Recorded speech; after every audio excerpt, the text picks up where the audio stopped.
Hello everyone, I am Dr. GB Salom and you're welcome to GB Interacts Live, a time that I interact with some of your favorites in the gospel scene.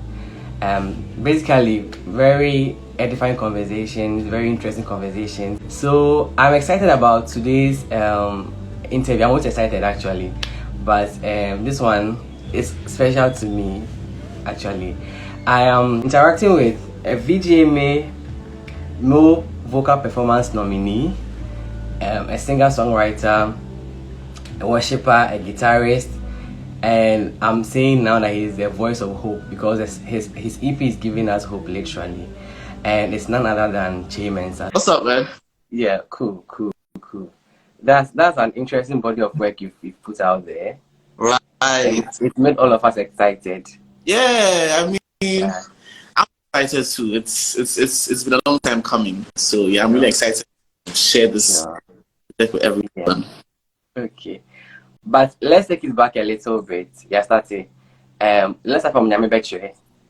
That was the first song by Mensa. You have done other things musically before that, but that was like your first song. Yeah. Tell us your mind at the time. I know that time your father and Kofi Biko wrote it, but how much were you involved? So, this guy, you done your research for that's that. But I appreciate that. Yes. How much control did you have at the time? And was it like because your dad was in the scene, so he was just trying to make you be part, or it was something that you wanted to do on your own? Right. Again, hi everyone. Thank you guys for joining. Share the link so that a lot of people, because I'm going to be very, very candid and open about everything. So with Nyame Betche, I released Nyame Betche after like 4 months of leaving Central University. So like as soon as I was done with school, I just jumped straight into the music.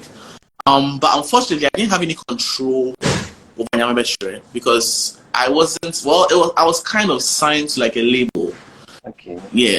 I mean, I was about to be signed to the label, so we're going to use Nyame Betche as a test. So Nyame Betche was just to test the market. Okay.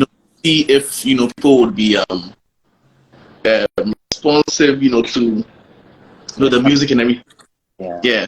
But again, I didn't have any control over it. I mean, I just told the people that I was working with that I have a song and I feel like this song will do well, and they were like, okay, sure, let's just go ahead with the song.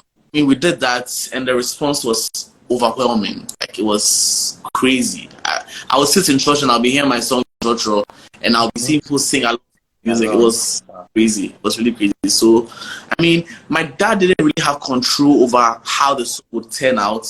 But, I mean, when you listen to the final thing, he loved it. He absolutely loved it. And my mom loved it. And, I mean, at that time, they were a little skeptical about the fact that you're the firstborn, you're done with university, you want to go and pursue music, that kind of thinking that, like, they used to have. They don't have that thinking now. I mean, like, she should be a lawyer, doctor like you, something like that. And then a few years down the line, the same Nyame Betche and the same What Brought You Out and people are singing along and all that was making you now want to create, and you actually create for a while. Yeah, I did. Take us through your mind mentally at the time and creatively. How did that period affect you? Okay, right. So in 2019, I'll say around June or July. One of them, June or July. Yeah, I think it was July. The people that I was working with brought me some contracts, and it was like a very, very bad contract. I mean, we sent about 4 lawyers, and every lawyer was like, nah, that's not a good contract to sign. But in my mind too, I was like, I mean, at that time, my family wasn't really well to do. I jumped into the music. I didn't have any work experience or anything. So like getting a job and all of that. So I was thinking, let me just sign it. And it's just it was a 5-year contract. I didn't just sign it. So I would have gotten out of the contract this year. Yeah. And my mind, let me just sign it. Let me just do that and then move on with everything. Yeah. But I mean, I prayed about it and I had peace about the fact that I needed to leave that. I didn't have to sign that contract. So, I mean, I remember we had a meeting with my dad and then the label reps, and we had a conversation, and we're like, you know what, we can't sign this contract, it's too binding, all of that. they got upset because in their mind, like, they spent money and they thought I would sign the contract. I thought it was a short deal. So I can. This is the time for me to explain this thing properly. The reason why Nyamabetre is not on YouTube, right, is that because I didn't sign the contract with them, and the video was on their platform, they said either I buy the video, which was for like an absurd amount of money, or they take the video down. Wow. And it was a dilemma because people are blessed by the music a lot, the song a lot. And in my mind, so it wasn't everybody that had Apple Music or Spotify or had the chance to stream the music. So how is it going to happen? But then I wasn't going to pay a amount. It was between 20 to 30,000. I had to pay for the video. I was like, nah, I could probably use that money to record several songs. So it was a very, very difficult decision to take. After that happened, I told them that they can take it down. That's fine. And after that happened, I got into like a very, very dark place. Mentally, I was done. I was done with music. I was done with performing. I was done with the guitar. I think that was the longest time I went without playing the guitar. It was like 2 weeks. But I wasn't playing the guitar. I wasn't singing. I wasn't doing anything. And it was a very, very dark moment. I won't lie. But a little light shone through when I had the opportunity to open for Joe Metal. So that happened when Kumsin called me. Kumsin Metal's manager called me and said, another time I'd released this cover, the Ubinyaneme cover, and it was making waves. Yeah. So then he called me. He's like, I want you to come and open a show with that, and not just open a show. I opened with my own. So I was supposed to just do the Ubinyaneme, and then I look on the side and I tell him that so sing your own song. So sing another song. And then that's when I got a chance to sing Nyamabetre. And I was singing and people were just singing along. It was crazy. And I was like, well, I think let's give it one more try. So the one more try is what's best take it all. So I'll just leave it there, then you continue. Yeah. But such moments, is it something common with a lot of young artists? Do you think people face such moments when they are starting and there's no money and they need somebody to help them? Do you think it's quite common? It's very common.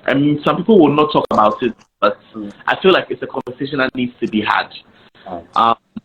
Because I've had times I've spoken to some of my musician friends who have been very, very open and candid with me. I'm not going to mention any names, but then some of them even got it to the point where they had like suicidal thoughts. It's because God is like, imagine like it's like God has called you to do something, right? And you are like, you can see what God has for you. You can see the plan that God has for you, but you yourself, you don't really believe it. And for example, using me for example, I knew that the style of gospel that I was going to do wasn't going to be the conventional type of gospel, where it's just like, like the normal contemporary style of music, So, I've spoken to people that I had a friend who, was doing music. People would call him for events, leave his house, church or go, nothing to come back with.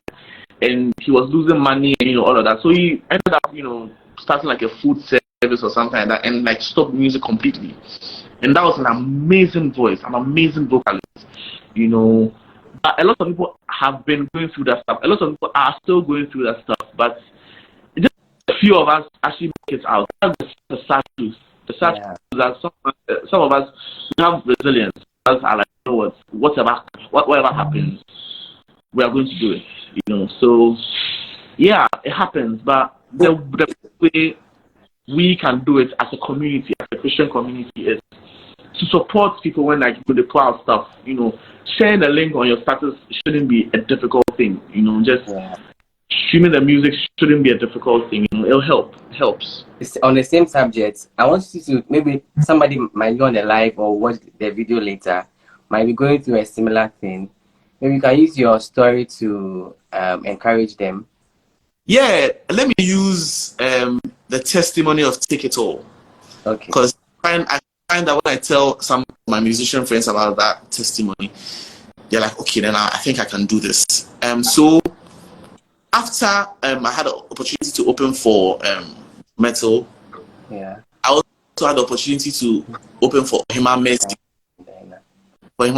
at Tehila.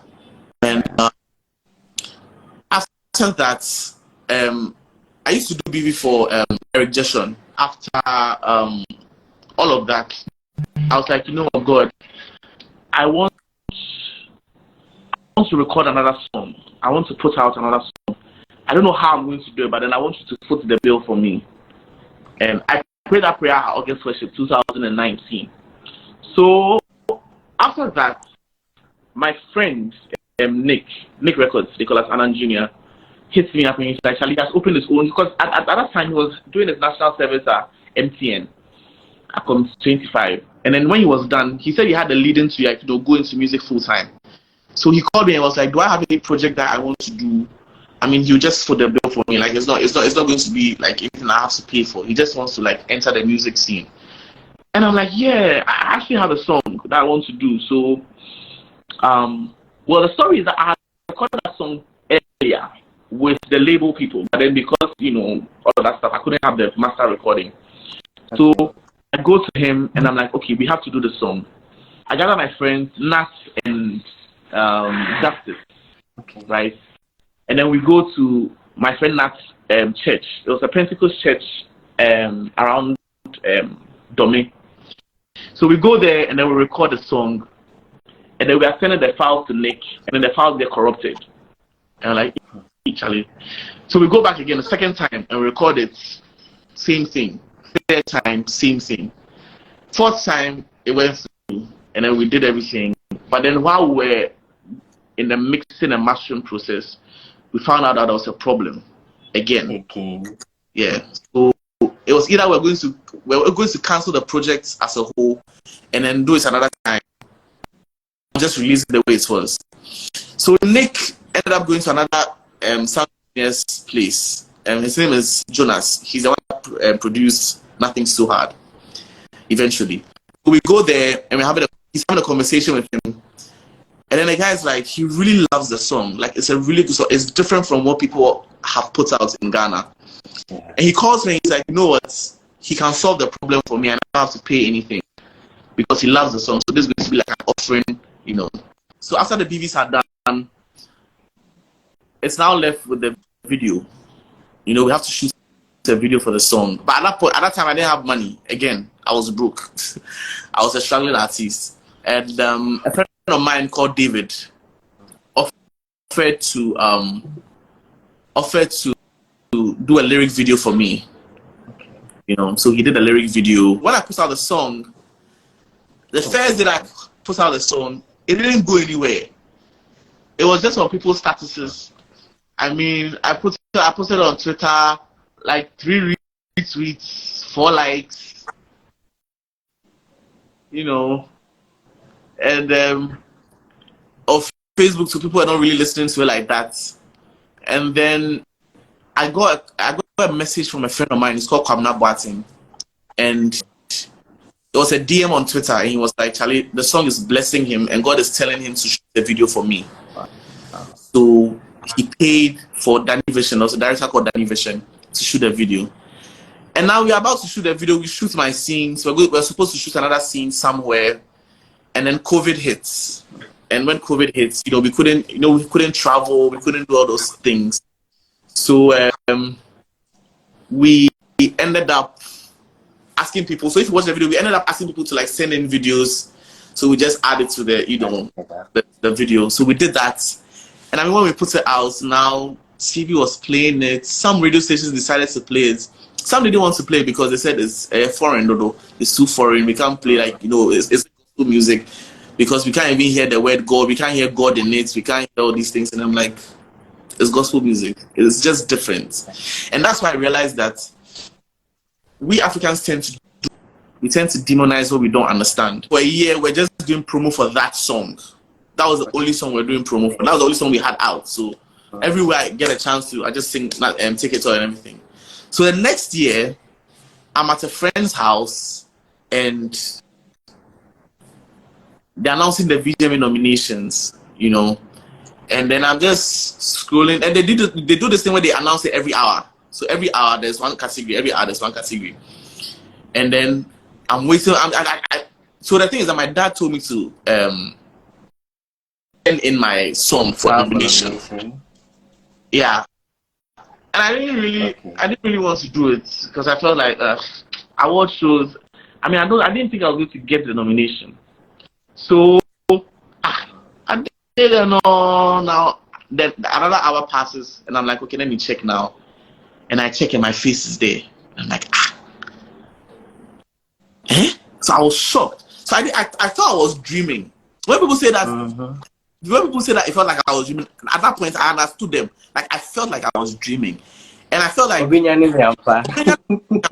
and I felt like the only way I would wake up was if maybe somebody called me or someone else, and then the calls just started flowing. The calls just started coming. Hey, you get nomination, and So that's the story of Take It All, and that's when I knew that okay, God is using me to do something, because one, it was a very, very peculiar song to be nominated, like a gospel song that sounds like this, So I mean, yeah. So that's the story. That's how we kept it rolling. Yeah. So you were talking about when you put it out, people were not really paying attention and all that. Right. And then I'm sure after the VGMA nomination, people suddenly started trying to be like, oh, I know him. Oh, Ose, Oche. Yeah. That people usually wait until it's like maybe somebody else has endorsed you, because the same thing happened when Dan Hamilton also picked you for her show. And suddenly everybody's posting Che as if Che just came. Yeah. Does it bother you? Yeah, I mean, that doesn't bother me. Yes. I mean, it used to, because it was like, now you people didn't believe in me. Now you are texting me and you are calling me. I was trying to be petty and all, but I mean, to a certain point, I understood them. The thing about human beings is that we need to see something before we start, believing. But and the thing is that I put in a lot of hard work, and I put in a lot of time praying and seeking God's face. So when it started happening, it wasn't a shock to me. It didn't really bother me. It actually made me happier, because I was like, wait, now if I put out music, you people are going to listen, right? Yeah, especially when I had an opportunity to sing at Auntie Diana's program. She doesn't say that I was an opening act. She said that James had performed at. He wasn't an opening act. He built you to perform. Build me to perform. Yeah. Because originally, if you had the program, originally I was supposed to be the second person to sing. Okay. It was supposed to be Pastor Duncan Williams singing first, and then I'll come in. But then I remember this vividly. I mean, my team was there. I could see that everybody was nervous on my team, and I couldn't make them know that I was nervous too, because I was extremely nervous. I was just pacing. And if I can describe how everything went down that day. So I was just pacing. I could see my people there. They were just quiet, just looking around and everything.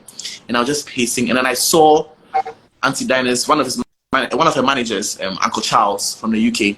He came up to me and he's like, so there's a small problem. And I was like, I cut my set. He was like, no. He was like, it's supposed to be someone before you, but the person is not in, and we need to start the program. And Auntie Diana, she starts the programs on time. She's never late. If it's late, like 10 minutes. And that was the 10-minute one. She was like, so can you go on stage? Like, we are very, very sorry. We wanted you to come on second, so more people would come in and see, because it's like an opportunity. And I'm like, it's fine. It's okay. So I get on stage, I get backstage, and then there's Bernard Avle. He was the host at that time.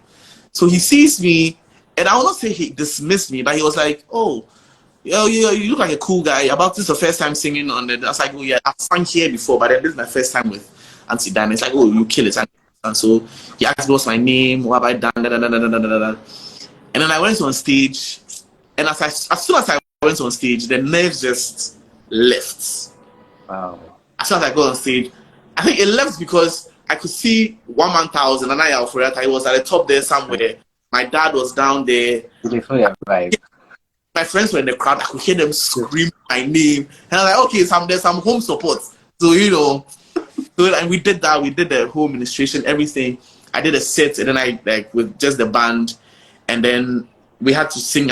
and I just took the guitar, and I think it was so beautiful. It was such a beautiful moment. So when I left stage, Bernard Abler came to hug me, and he was like, "You're a really, really good musician. Like you commanded the stage. So you know what? Here's my number. Take my number and send me your song." So I just that instant, that day, that after I left the stage, I sent him the songs. You know, so it was a really, really great experience. And from that, I mean, a lot of people saw me. A lot of people followed. When Auntie Diana posted me, I think I gained close to 1,000 followers when she posted me. Yeah, I got like 1,000 followers, and she posted me everywhere. And I'm really appreciative of Auntie Diana, because everywhere she went, when she was talking about the program, she mentioned, and we have Coda, we have Daughters of Lord Jesus, and we have Chamens. At every single radio station she went, she mentioned my name, and it made me feel like I belong, you know. And it felt like a mother's love, you know, like she was trying to, like, you know, push me out there. And recently I was thinking, have I made her proud after, you know, she put me on stage and everything? And I feel like I have, you know, because that opportunity shot me up, you know. So yeah, that's a very great experience. You've answered most of my questions, so I was going to ask if what the administration on that Hamilton stage had brought to your ministry, like how it has advanced your ministry. I mentioned it did again, where I mean, I remember after the program, I had a call from one of these companies that said, "Oh, we've been doing some morning devotions, and would like you to come and handle, like, you know, praise and worship for some of them." I had like a call from the Ministry of Foreign Affairs, went to sing at one of their worship, some of that, like the worship stuff, like, you know, devotional stuff, and all that. And, like, you know, because Dan Hamilton's events, these big people come, like very big people come, ministers and all. And all of that. So for them to, you know, say, "Oh, this is the office of this is, and we need you to come and sing here," and like, hey, okay, that's good, you know. So that really helped. We'll go into your new music soon, but I want to talk about the covers you do. Right. Has it ever crossed your mind to? I know you write your own song. I'm not trying to, like, downplay that. You're a very good songwriter and all that. But has it ever occurred to you to be like a cover artist? And do you think there's a niche for that in Ghana? I don't think there is. There is, because I never wanted to be a cover artist. I never wanted to do that. The only reason why I started doing covers was because it was like I was holding myself accountable to learning the guitar. Okay. Yes, because when I started posting the covers, I didn't know how to play the guitar like that. I just knew some 4 chords. It was just to, you know, learn how to play the guitar and everything. But when it got to a point, I think after I won the Bononi challenge, there was this Bononi challenge thing that I won. It was me, Nava, and then 2 other guys, Lord and Oti. After that, I was like, okay, now there are some eyes on me, and I was known on campus as that guy who does, you know, these covers. And it wasn't like I would just be like normal covers. I would take like a song and I would flip it. I would like literally flip the song, because I didn't like. I felt like the normals I was boring. I'm not saying that the songs were boring, but they're like, to cover a song, you get so used to it, and you're singing the same thing again. You have to add like a little spin to it. So I mean, I did that, but then I realized that people were now identifying me with covers. You know, so, and it would always be like somebody's releasing their song, they're like, "Oh, please, can you do a cover for me?" And I'm like, sure. So that I'll do that. And then there was something that was like, you know, happening like that. So until I did the Obinyane cover, you know, and I was like, okay, this is like the most successful cover out of all the covers I've put out. And at that time I had like 4,000 followers.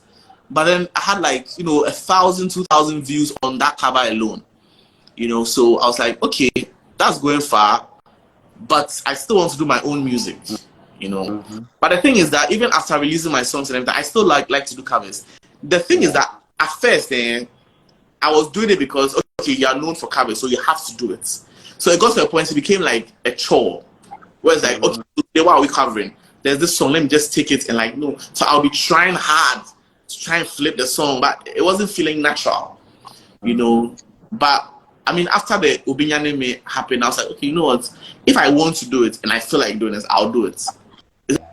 It's because I used to say, okay, I'll post covers every Tuesday and Thursday. So like the covers, Tuesday covers, Thursday covers, stuff like that. But I was like, no, I'm going to stop that because it wasn't feeling natural. So I mean, I still do covers today. Like this, I had some one that I arranged. Maybe I'll put it out after the whole EP promo is done. Yeah. But you release covers too. Would you be doing more of that, like just your fun moment? I know it was very spontaneous, but it came out really nice. Yeah, it was that, I think that's the most spontaneous to the point where I didn't have like a list of songs that I put down to do for covers. We'll just do one, and then we'll so after we are done, I have to think fast. Okay, so what was it? Oh, I have this one too. Then we just start, we just play it. And that's why I have to give shouts to Niela, Ajo, Kingsley, and Nanayao. Because they were very, we didn't rehearse any harmonies. It was just spontaneous that way. But covers is supposed to be a yearly thing. Okay. It's supposed to be like a yearly thing. A thing where, you know, every year there's an EP, just guitar and, you know, vocals. Just that. But let's see. Let's see if this year it happens. Yeah. I think it will happen. Yeah. So let me say it here so that I'll be held accountable. Yes. Covers 3 will happen. But I don't know if my manager is online. I don't know if I can say this now. But but I mean, we have other ideas that we want to do with the EP, with Sound and Faith and covers. So there'll be you guys will see it's nice. It's actually nice. I'm sure you will spill because I have questions around that, so I'm sure you end up spilling by all means. Right. Yeah. So you had a listening session. That was awesome, by the way. Thank you. Thank you for coming. Yes, thanks for having me too. And we'll be having more of such intimate sessions because it was quite like a small crowd, just you. People love your music, and I feel like it shouldn't be a one-time thing. Right. Actually. Let's see what happens. Actually, the thing was that for that event, I was very nervous. I didn't want to do an event like that. I didn't want to do like a listening session or anything. But it was my 2 managers, and then so my managers David and someone said he felt cheated. You were on the Zoom session. He was on the Zoom. How do you feel cheated? You had the chance to listen for anybody. Oh, hey, please. But I was talking to my 2 managers, David, Dunks, and Ruella, and then we're having a conversation, and then and Nanayao brought up the idea. Nanayao too was there. Brought up the idea that you should have a listening session for your EP. And I'm like, you know, it's like there's money that I don't have, you know. Like, nah, if you make your mind that you do it. And then we actually ended up doing it. Yeah, you know. So I believe, it was really nice. I believe that we'll probably have more events. Yeah. I'll probably have another event. Hopefully this year. I mean, they're saying that we should have another one this year. So let's see. We'll probably have another one this year. Fingers crossed. If the EP does well, we'll have another one. So the listening session wasn't like part of like a planned rollout that you had. I mean, the whole Zoom and the media rounds, is it like according to a certain plan or it's just spontaneous? Hi, mommy. Hi, mommy. Oh, nice. Yeah, what's up, man? Was it part of a rollout? Yes, it was. I mean, it was. We had these plans back in January, somewhere middle of January. We went for like a small retreat in Akusumbu. That's where you guys saw. So if you see the first teaser video, was on like a boot thingy. That's when the whole plan. So we had a rollout plan. You know, have an event, a listening session, have a few interviews, shoot a few videos. I can say here that we have like a small visualizer for GD that's coming out tomorrow. Yeah, I mean, we had those plans. It was like it was planned properly. I should say that it was planned like to the T. So like at the interviews, they're like a boss one. Yeah. That's awesome. it's really great because I'm learning from all that. Yeah. Yeah. But why Sound of Faith? Before you say that, I explain the cover art. Is it telling a story? The six faces with different emotions. The cover art. So initially it was supposed to be a 6-track EP. Okay. And the 6 was so in the beginning of GDA, a few people say All I Need Is Faith in different languages. Yeah. That was supposed to be a separate track. Okay. Then about like why? I feel like it adds to the message of GDA. Okay, now let's just put it. I'm all about unconventional stuff. So, we just did that. But the cover art depicts all the emotions I went through writing, recording, everything about the EP. Those are like the emotions that I went through. So there's some you can see me in a pensive look.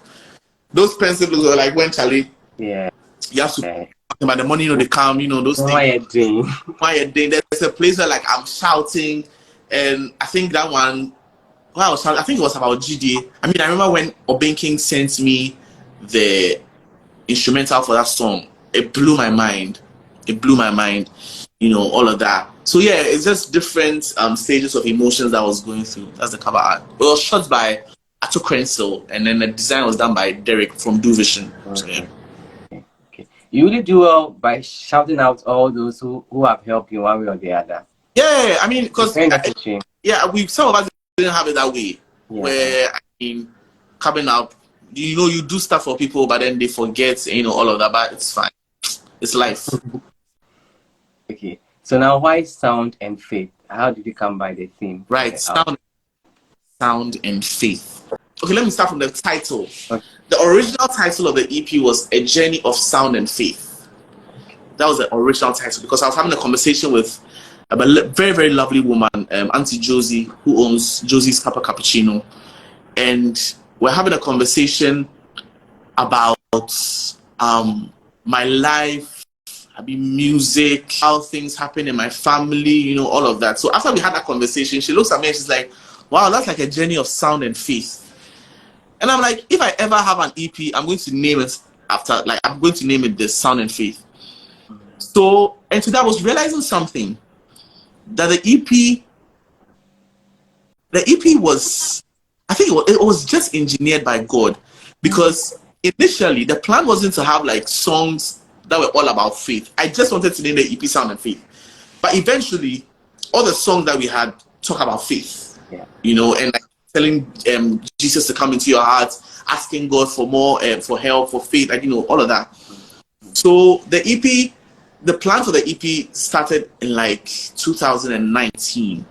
Wow. That's when I had the plan to do Sound and Faith. And I didn't want to do Sound and Faith. I didn't want it to be like a collection of songs. I didn't want it to be like, okay, I recorded Ayeyi, I recorded Grace God, I recorded Take It All, and then Nothing's to Us. So let me just put all of that in one. I didn't want it to be a collection of songs. So that's why I kept on releasing singles. But then Nothing's Too Hard wasn't even supposed to be on the EP.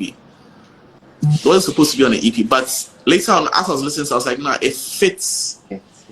The story and everything. So after 5 years, last year July is a very, very important month in my life. I have to start thinking about what's in July. So last year July, that's when I decided, you know what, I think it's time for me to put this EP out. I had gone through like a traumatic experience in a relationship that I was in. And it ended, and I was sad and everything. It was like a really sad thing. And then I decided, you know what, I'm going to pick myself up by putting out this EP. So I called Nick, and then Nick is like, finally. Some of the files have been on his laptop for like years, because the song like Reason to Believe is 7 years old. Yeah. Reason to Believe is 7 years old. Your Love is about 8 years old. Wow. Yeah, 8 or 7 years old. Even before Nyame. Yeah, even before Nyame. These songs were there. Okay. So I go to the studio, I record some vocals, And in my mind, I'm like, nah, I think I want an international touch for the EP. I don't want, of course, I mean, we have talent here in Ghana, but I want like people to listen to it and think like, this is like a really solid project and it can sell internationally. So I hit up Niela and her brother. No, I think I've skipped. So Your Love is produced by Niela's brother, right? Okay. So through that, I'm like, you know what, you guys are going to come to Ghana in November. So I want you guys to produce my EP for me. I want you guys to executive produce my EP for me. So they're like, okay, sure.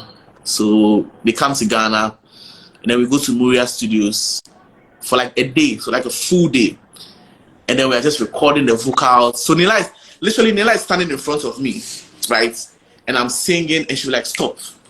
You need to sing like this. This is the chord. And so David too is there in the corner. He comes to stand in front of me. I think that day it was Nick, David, Niela, me, and Nisoa. Okay. Nisoa was in the studio too. So it's like, no, Nick, start again. He has to sing this one again. Nick, start again. You have to do this one again. This notes, no, you have to hit the notes. And I'm like, oh, there's this thing called just shift the note. Like, no. If they shift it, it will sound artificial. You have to hit the notes. So, you know, there's this ad-lib in Reason to Believe. Lord, I'll put my faith in you. I will. Yeah. That ad-lib, I had to sing it like 12 times because I wasn't able to hit the Lord, I'll put my faith. I was high. No, I'm suffering. I'm flattening the notes. You know, it was very, very difficult. But at the end of it, I mean, we produced very, very, like something very, very beautiful. Yes. So something extremely beautiful, something that, like, I mean, I can hit my chest and say, we haven't heard some in Ghana before. Let me just be very, very honest. So we are done with that. And then Niela and David are like, okay, let's try and, you know, put some strategies together. So I was literally always at their side, you know, talking, planning, you know, the whole EP and everything. And then in January, Nick sends us the final mix and master of the EP. And then I go to their side. And then, so there's a video on that, about that on my page. Yeah. We are listening to the... Very, very emotional. It was a very, very, very... I think the first time I heard Your Love, after, like, I hadn't heard it since we recorded it. When I heard it, I was crying. Like, I was crying like a baby. But I listened to that one before I went to the list, like, to go and listen with them. I was listening to this, and then all of a sudden, I was just crying like a baby. I was just crying. So what happened like that, I called Niela. I sent Niela a voice, and I was like, Niela, you know, the songs are so beautiful. And then she was like, whoa, why are you crying? Why are you crying? And I'm like, this is so nice. And then I called Nick. And then Nick is such a talented person because he mixed those songs. He did everything in 10 days. In 10 days, he did everything, which would normally take people like a week or two. You know, so I call him, I'm crying. I'm like, Charlie, bro, the song they fire. It's like, he's laughing. I was like, why are they cry? Like, you know, he told me like that's what he's been feeling too.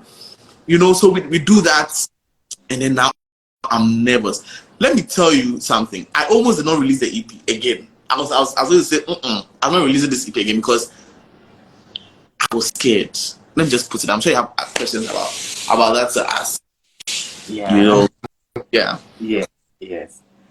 So since we are in the song, tell us just something brief about the inspiration behind. Let's just choose maybe theory of. I know it's difficult to get a favorite from your EP, but let's pick theory, and then tell us the story behind maybe when it was being written. The inspiration behind it. I'll try and do all of them, but I'll make them as brief as possible. Sure. So with GA, I was scrolling through TikTok, right?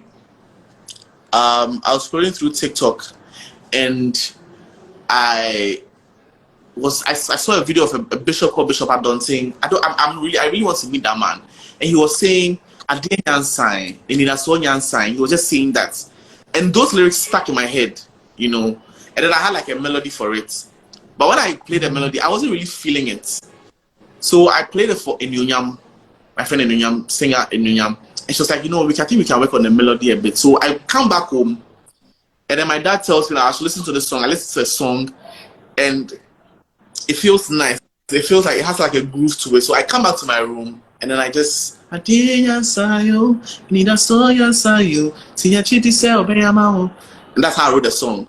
And then I hit up Japheth, and then we wrote the song together. We finished the song together. And with Reason to Believe, it was written by Dave the Music Box, produced by Dave the Music Box. He did everything. The only thing that he didn't do on that one was the guitar. And Jide was produced by Alban King. Shoutouts to Alban King.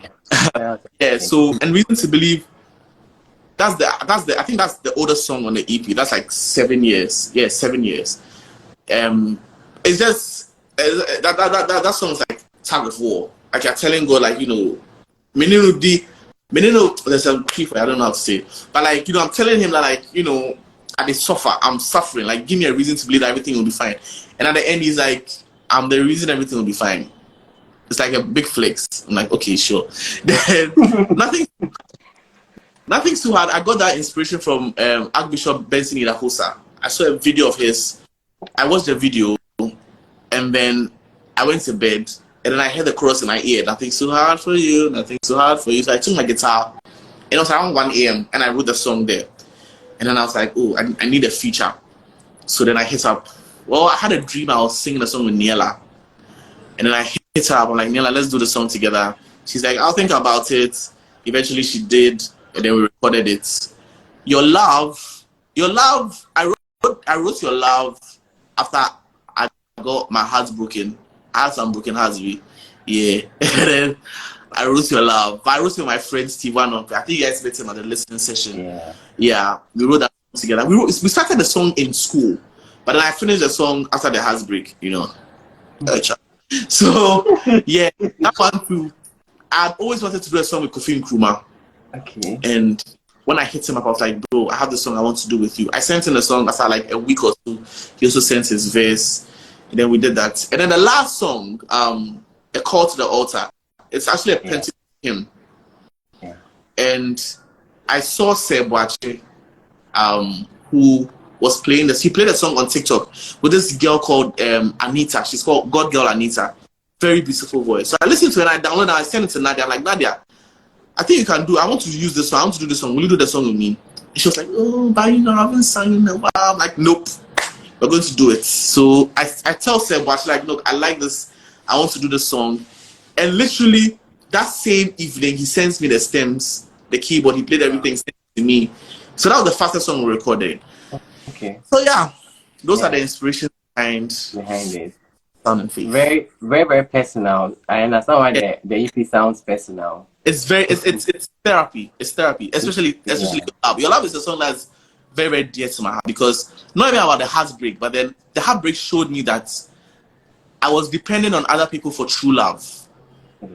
I was dependent on other people for true love. I thought I would find true love in a girlfriend. I thought I would find true love in money or in success, in music and everything. But then truly, true love is from God. And true love is God and is Jesus. I was like, I'll run back to Your Love. That's a huge to get Niela to do DVs on your song. Yeah. She called us kids. She called us kids. Yeah, she said we are kids. Yeah. I'm sorry, let me indulge you. So, have you found true love now? That's very weird. No, I'm not searching for it. No. Christ is enough. Pardon? Christ is enough. Christ is enough. Wow.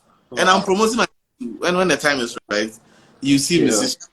And for now, I'm not. Am I searching? I don't know. Probably. Yeah.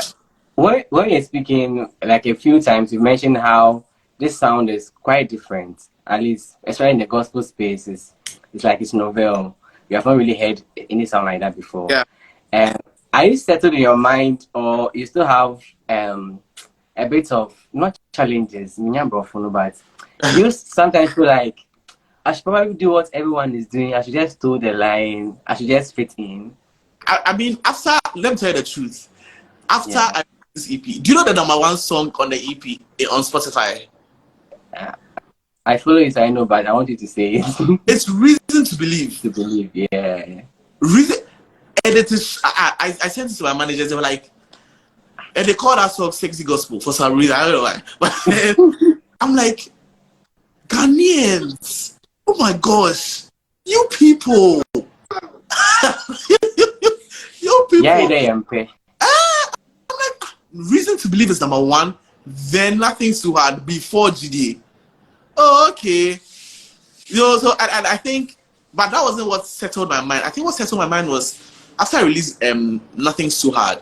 I found out that there was a market for it, okay, and people are getting blessed by it, like immensely. So why am I scared? Why am I saying that? Okay, let me just do what everybody is doing. Even me crowd trying to pull the line is what I did with GD. But GD crowd doesn't sound like what your normal, Ghanaian gospel song. But I feel like I found my purpose. And it was shocking that after releasing this EP, I mean, tomorrow will be a week since release the EP. The number of DMs I've gotten about, I didn't think a Ghanaian could do this, and you've given me the courage to also do this. So I'm going to be recording music like this too, And when I'm like, what? Then I think I'm okay because, and God reminded me of something. The week before I finished Central University, right? I got a dream, and the dream, God told me that I'm going to do His work. I have to do His work, and I'm going to do it in a very unconventional way.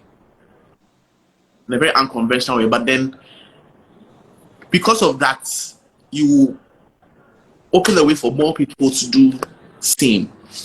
So this is who I am. This is unapologetically me. This is the type of music you're going to be hearing. You will hear one or two, high life songs, because I really want to do a song with Dana House. It's one of my dreams, But you still, of course, you'll be hearing, one or two high life, one or two Afro songs, but you'll be hearing more of the R&B. You'll be hearing more of the soul, because I tend to be that musician that people like to listen to in the morning. If I check my analytics, it's always between like 4 a.m. and 7 a.m. or 10 p.m. to 1 a.m. That's when people listen to the music, So this is who I am. This is what I believe. This is what God has called me to do, and I'm going to do that. So there's no turning back. So I'm holding myself accountable because this will go on YouTube. So in the years to come, I'll come back again and come and say, no, you're supposed to do this. You're supposed to be this quote unquote pace setter. So So let's talk about your influences. How did you this sound? How are you able to hone this sound? Who are you listening to? Where did it start from? What's the beginning? What's the genesis? So the genesis is Kimberell. She's the genesis. Okay. Kimberell. Not Kimberell though. Craig David. Okay. Craig David. I used to listen to Craig David a lot.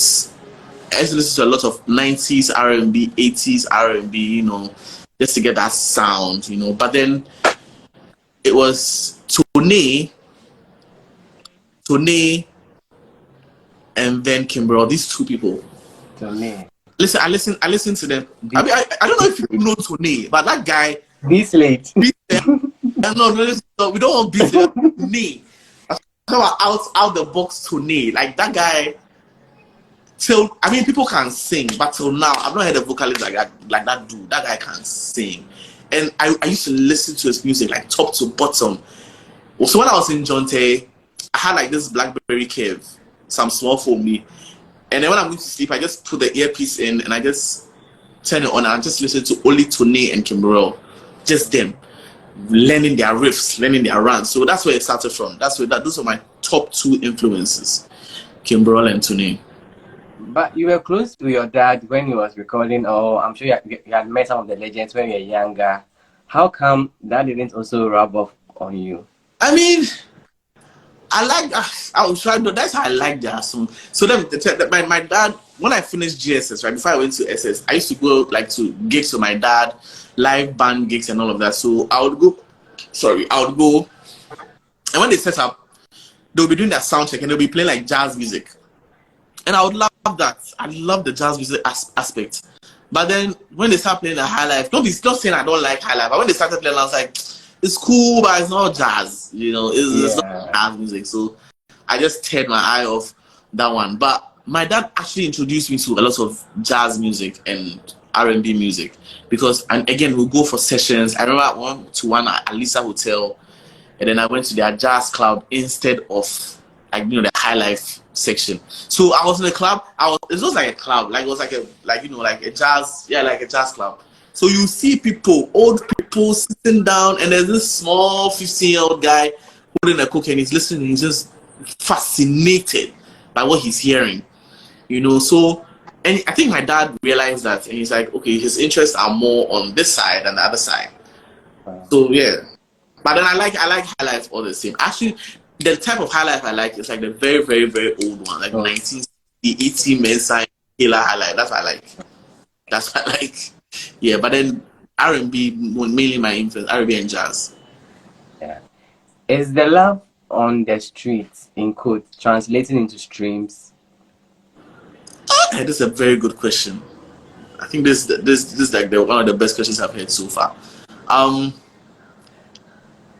Is it for this EP? It is from bad till now. It is. I mean, my analytics, right? If I check my analytics, the number one country is the UK. Okay. I don't know if it's switched. I have to go and check. But after Nothing's Too Hard, that's why I'm always very, very grateful to Niela, because she opened me up to a whole new market, especially in the UK. So people actually thought that I was a UK artist. Okay. I like that.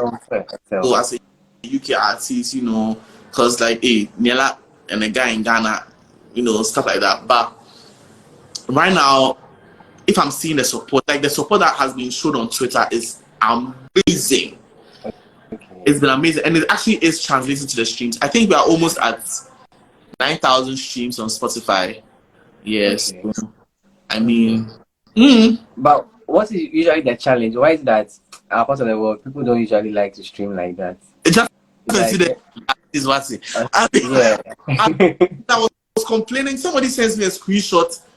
He said he had music from YouTube and he converted the music and then sent it to MP3 and it's on his phone and he's listening. I'm like, so that's one of the things. I think piracy too is a part of it. Yeah. But I really don't know what it is. But I think one of the other things too is that promotion. I mean, you need money to promote music. Should I say this? Let me say this.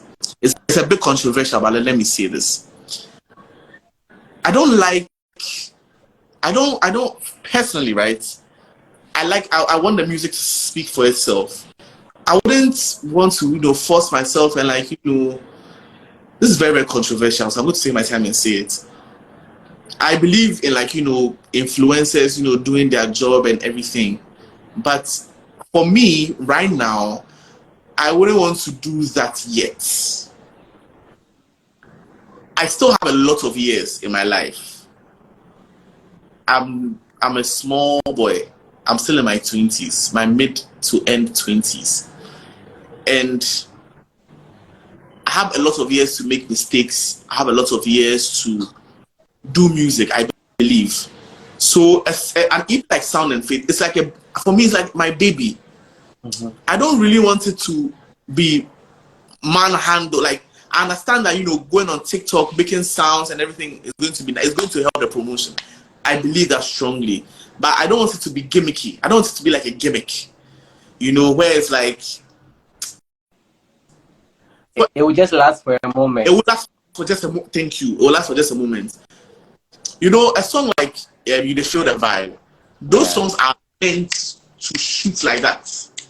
But I believe that with Sound and Faith, and I'm saying it's not like a prophetic thing. I'm saying that Sound and Faith will still be on people's lips for like 20 years, 30 years. It's going to be that EP that people will be like, throughout the years, it's still good music. So because it grew organically, like on the people. But I mean, from it's been a week, and it's the way it's been going there. It's crazy. It's really crazy, like how it's been moving, and I don't think it's stopping anytime soon. I like the way it's gradually moving. I believe in baby steps. I believe in little drops of water. Again, I'm a young guy. I don't need to have a billion streams right now. I don't need to have. $1 billion would be nice, but then gradually I'll get there. Again, I don't want it to be like a gimmick, where, somebody was like, you should have like a dance, like a TikTok dance for GDA and all of that. It's nice. It would be nice to have all of that, but I believe that the music has to grow organically. It has to grow well. And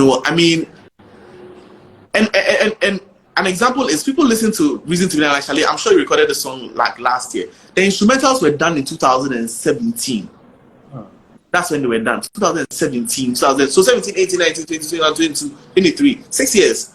It's actually 6 years. It was done that long time ago. And now it's come out. And people still think like it's a fresh thing. You understand? So if right now you think that a song from 7 years ago is fresh, so then in 7 years or in 10 years, I also consider like, nah, the song still sounds fresh. Understand? Like songs are Nothing's Too Hard. GD, all these songs, I believe, are timeless songs. Nothing's Too Hard is a song that will be played forever. I believe. The song that's going to be played forever. So again, the growth of the EP, I like it. Even if we don't have 20,000 streams right now in a week, or sometimes it's nice if you post, wow guys, we reached 10,000 streams. It's very nice. But me, I believe in taking time. I just believe in taking time. So yeah, that's it. I hope I've not stepped on any toes with what I just said. You said it so like how I would say it. So people say when I'm doing a roast, I should come and bash people. I'm like, it's gospel. You don't have to come and act like you are hitting somebody. No, that's not. I mean, for me, I really, someone hits me up and was like, the GDA, you could have used live percussion, live trumpet and everything. I was like, okay, next time I'm going to do a song, I'll send you my mobile number so that you send me the money, because as an independent artist there, and I'm not signed to any label, you send money, Yeah. Yeah. So let's talk about performing live. I think your mic is always on. I know you understand the phrase. Your mic is always on. How are you able to train yourself to be able to sing live and you don't flat?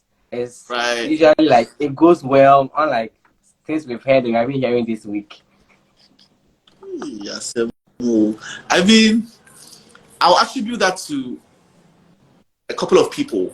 First, I'll say is the training I had in Jonte. Okay. So I went to Jonte, and that training was very difficult. When my friends were going for long vacation, I was in school singing, and all of that. So Jonte, I'll say Niall too played a huge role, because Niall was like always on my case. Like, when he say I had no to and only say I'll call flats. When I started playing the guitar and singing it was very difficult. It still is kind of difficult playing and singing, because you are using your brain, and then Niall didn't like that. He was like, "Or say David, I say, you have to drop one." And I was like, "No, I'll work at it." And I feel like I have. And I'll also give huge shout outs to Niela. Niela will tell you the truth. She's very, very decent. I remember I posted a cover one time. I'll not mention which cover it was, but it wasn't good. It was okay. If somebody else hears it, the people like, Charlie, this guy. But she listens, like, Che, you were flat here, you were flat here, you were flat here, you were flat here. You need to this. And I was like, and I'm always willing to learn. So I was like, Niela, what can I do? What should I do? She's like, okay, you have to do like this and like that. And then the subsequent one, when I post, she's like, now, you are singing. But I think the secret to it is that I'm singing every day. I'm singing and playing the guitar every day. Every single day in my car. When I was sitting in a church roll, I'm singing every single day. And I also believe that when I was little, my dad used to take me to a lot of live performances, like live shows and everything. So I started attending VGMA when I was like 13, 14. Now I'll see them performing live, people performing, dancing, singing at the same time. And I was like, I think I can do this. So it took a lot of rehearsal, a lot of work. So sometimes when people are seeing me singing outside and it's a lot of work. So yeah. But it seems so effortless. Like it's like we are just doing it. Effortless because behind the scenes, I think from 2018 till 2020, after COVID, I was always sleeping like 4 a.m. because I'm practicing the guitar, I'm singing. I'm practicing the guitar, I'm singing every single day. I think between 2018 to like 20, I missed like 3 days of playing guitar. Just 3 days of not playing guitar and not singing. Because every day I was constantly. I remember one time I cut my finger. I was trying to cook and I cut my finger like really deep, like very, very deep.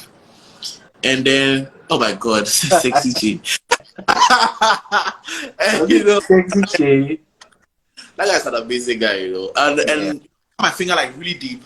I went to the hospital, so they were like, do I do any work? I was like, I'm a musician, I play the guitar. Oh, you can't play for like a month. I said, okay, watch and see. So I come back, so I'm like 2 days, I'm not playing the guitar. And the third, I'm like, you know what, I'm itching, like, it's like an addiction, I need to play. So I just did the guitar and I'm playing. And my mom was like, hey, why not go guitar? No? And you know, so even in like the hardest times, that's when I even want to play the most. That's when I want to sing the most. So it's like constantly rehearsing. Recently, like a week back, I realized I was being complacent. Actually, you have to step up your game again. So yeah. So we are back to sleeping at 4 a.m. and rehearsing. What do you term as success in your ministry or in your career? I'll say that's deep. Success. I'll say when I went to cut my hair, right? And then I met a mate of mine from JSS. And he's a doctor. And he said sometimes when he's going on his ward rounds, there are patients that have like nothing's too hard on, and like they are praying with it and asking God, like, and I'm like, that's it.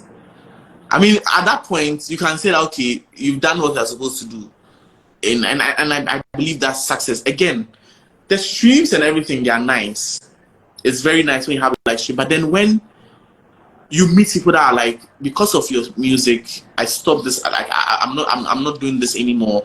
Because of your music, I decided to go back to church. Because of your music, I decided to reconcile with my family, stuff like that. Those are the things that I'm looking forward to. I mean, when I released Take It All, I was all about, let's get the numbers up. Let's stream, let's get the numbers up, let's get the numbers. But right now, if you see me sharing a link every day, it's not because I want the streams to go up, but I want someone else to experience what you experienced. You understand? And I mean, for people to tell me that like your music, I remember one of the greatest testimonies I had about Nothing's Too Hard was someone said she was suffering with like a migraine for like 5 years. And she listened to the song twice, and since then till now, no more migraines. And that to me is success.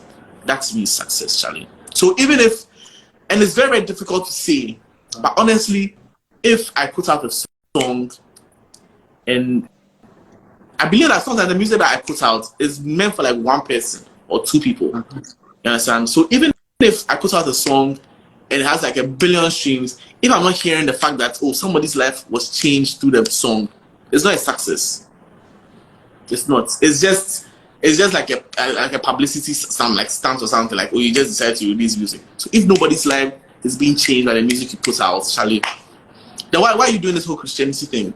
Because we are supposed to affect, like Kofi Nkrumah has this like say that I really love, affects our world. We are supposed to affect our world, in a positive way. So I believe that's success. That's success. But I wanted to ask another question in line with what you're talking about. I want to change it, then we'll end with that one. All right. But you sing before we go, actually. Hey, my guitar, I feel like it's strong. Oh, my guitar. We'll give you time to pick your guitar, drink some water, and then we'll take it. Then we'll end with it. My guitar is not some small medley of the songs.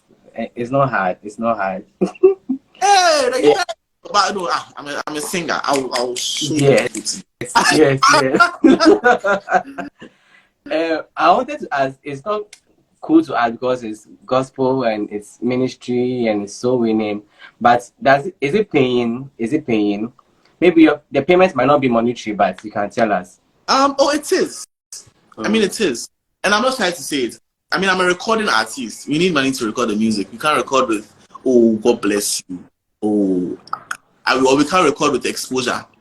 I can't go to the 2,000 exposures, you know. It is. It's paying. It's paying. I mean, I understand. Sometimes not monetary, but then sometimes there are some people in my life that are like, you know what, if I'm going to record this next song, I'm taking care of this. I'm taking care of that, you know, so it helped. But then it is paying. I've been able to do some stuff, you know. I've been able to do some stuff for myself, buy some nice things. When you're Japanese, pardon? When you're Japanese, yeah. I mean, it pays. It pays. It does. If anybody comes and the person is trying to be modest, oh, you know, it's the loss where it's true, but it pays, right? Like you are seeing that you are changing your perfume and things. Like, it's paying. So recently someone saw me and then so like, hey, Trey, you have a new perfume. Hey, you got some money. I was like, really? Really? But yeah, it is. It's paying. It's paying. Okay. When all is said and done, right? What would you want to be remembered for? Wow. Charlie, you've asked me questions that is, what would I want to be remembered for? Yes. One, the most important thing, I want to be remembered for the fact that the music that God gave me changed lives. It affected people positively. That's the most important one. It drew people back to Christ. That's the most important one. And that's not even trying to be a cliche, but that's the most important one. Secondly, that the music that I put out changed the narrative. Yeah, it changed the narrative.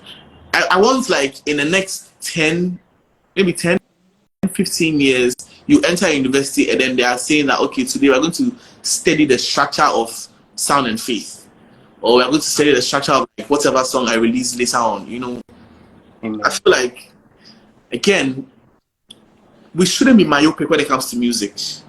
We really shouldn't. Tell me why you would prefer listening to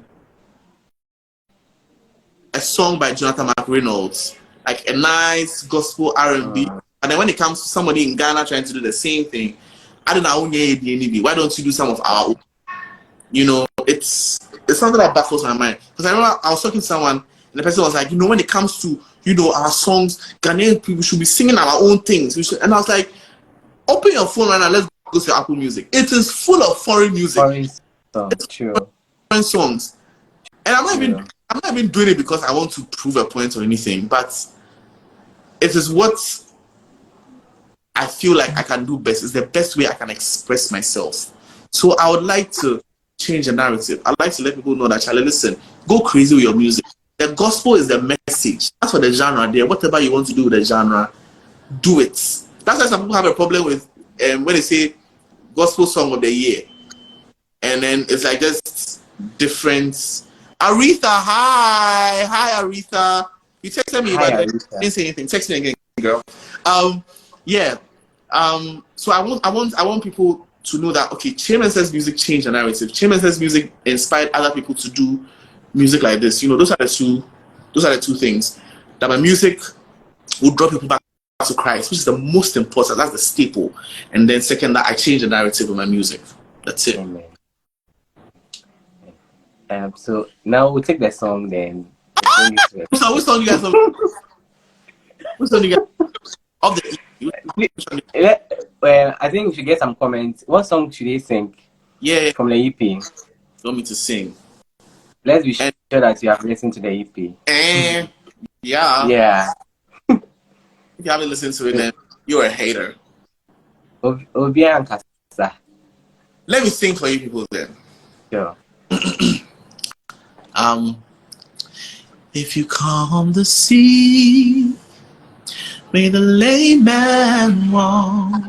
May the blind see. And made man talk. Oh, nothing's too hard for you. Nothing's too hard for you. Yeah, yeah. Nothing's too hard for you. I know that nothing's too hard for you. That's how we believe, right? Oh, give me a reason to believe. Give me a reason to believe. Give me a reason to believe. Oh, Nigeria. Adia sayo, enira soya sayo, sinya chiri sa, payama wo. Oh, adia sayo, enira soya sayo, sinya chiri sa, payama wo. Your love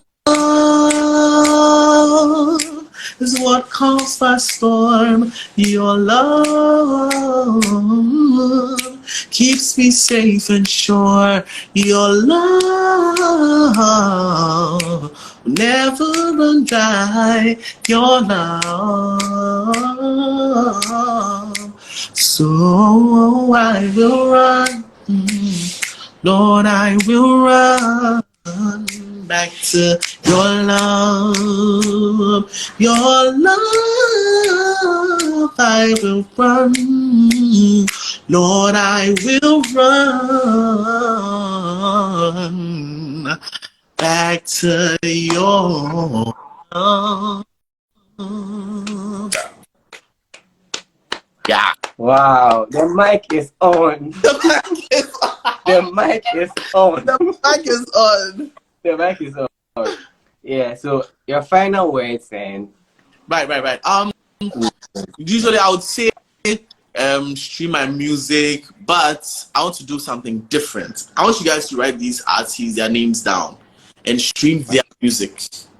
wow. After that, so Kofi Nkrumah, listen to Kofi Nkrumah's EP. He has this EP called Love Letter, The Love Letter. Super EP. If you like Sound of Faith, you like that EP. So listen to Kofi Nkrumah's EP. Listen to La Famille. Listen to their EP, their album, La Famille, like L-A, then Famille, you know, their EP. So these two artists. Listen to Dave the Music Box. And I'm mentioning these things because they are in line with what we are doing. They are in line with what we are trying to change the narrative. These artists are different, you know. And when you're done, stream Sound and Faith. Yeah, definitely. And we're releasing the visualizer for GDA. It's something that I shot in my living room that I just want to share. So yeah. And yeah, subscribe to their YouTube channels. Yeah, subscribe to the channel, subscribe to my channel. Yeah. So Jay, thanks for coming. Thank you so much. It's been a very interesting conversation. Top 5 interviews I've had so far. Is this my longest actually? I mean, you have a lot to tell. It's me. Yeah. Anyways, okay. Then I will stay in touch. Oh yeah, definitely. You have to DM your number across so that we get more. I send you exclusives. Very. I do this thing. I like sending people like my son. Like, what do you think about it? And I've not released it yet. So okay.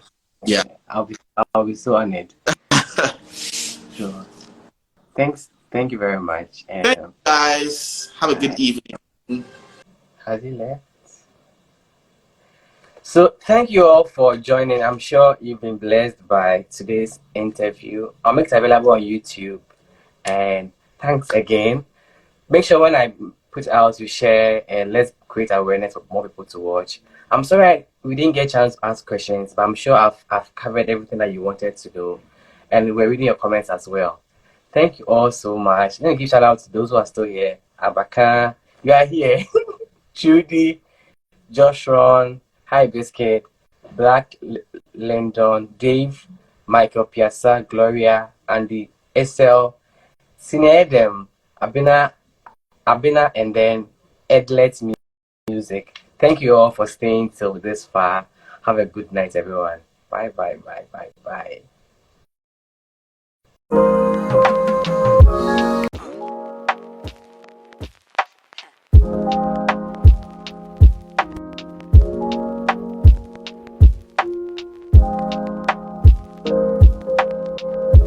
This is GB Interacts Live, a weekly dose of inspiring and edifying conversation with some of your faves in the gospel scene. The conversation is recorded and made available on YouTube at GB Interactive.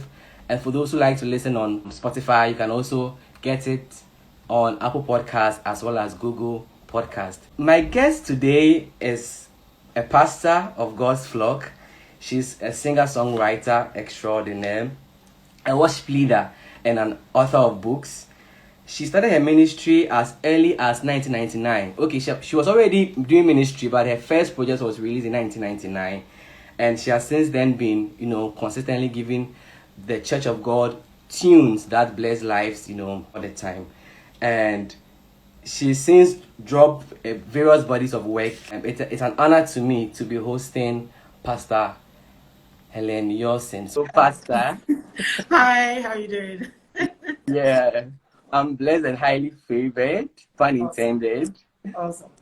Yeah, I want to thank you again for accepting to do this. I know it's going to be a blessing to myself and everyone here as well. Amen. Amen. Thank you for having me on. Yeah. Yes. Okay, so I want us to start from the period before 1999. That was when you released Blessed and Highly Favored, your first album. Yes. Tell us about young Helen whilst she was growing up, when she identified her gifts, how she nurtured it up until the point where she felt she was ready to put out an album. Okay, that's a long story. All right. Well, I was born in the UK. Okay. I lived and I moved to Nigeria when I was like 5, 4, at a very young age as a toddler. I stayed there till I was 19 and I moved back to the UK. All this while I wasn't born again. So it was when I got back to the UK that my journey with God started, really. And I've always sang. I mean, as for the gift of singing, I've been using that since I was in school. I represented my school. I always acted and sang in primary school. I sang in secondary school. I was my choir and chapel prefect in secondary school. Wow. Right, so I always represented my house when we had like inter-arts competitions and events. But obviously singing for God, that kind of came like maybe 1980, I don't know, 87, 88, somewhere around that. I wasn't really going for that. I was just going to church because I just got born again. So I was just going to church, but obviously church, and actually I think they had one worship leader, and I think I was asked to join a band. My pastor set up a band. It was like a group. So there was band and singers. It was about 8 of us or so. So I think it was my cousin who said to my pastor that, she thinks my cousin, she sings really well. She needs to be part of your group. Well, part of that group. He would give us songs to sing in the service, and we would sing it. And then the band became we traveled with our pastor. Then it became a choir. It kind of just grew and grew. And then, so that's kind of my journey in church when it comes to like church music. And I didn't plan to record anything. And I know what used to happen, eventually I became a worship leader years and years after. And then people sometimes will come up to me and say, "Oh, that song, is it yours? Did you write it?" And I'm thinking, "Oh, no." And I'll tell them, "Oh, it's that person. You go get it from there." And I say, "Oh, so when are you going to record yours?" I mean, I wasn't really interested, I must confess, in recording.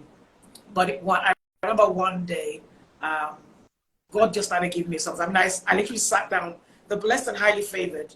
I think I wrote that album. I wrote all the songs in there, apart from the public domain ones. I literally sat down and said, okay, God, if you want me to put an album, can you give me the songs? I was up all night, and before I knew, I had 8 songs. I thought, no way.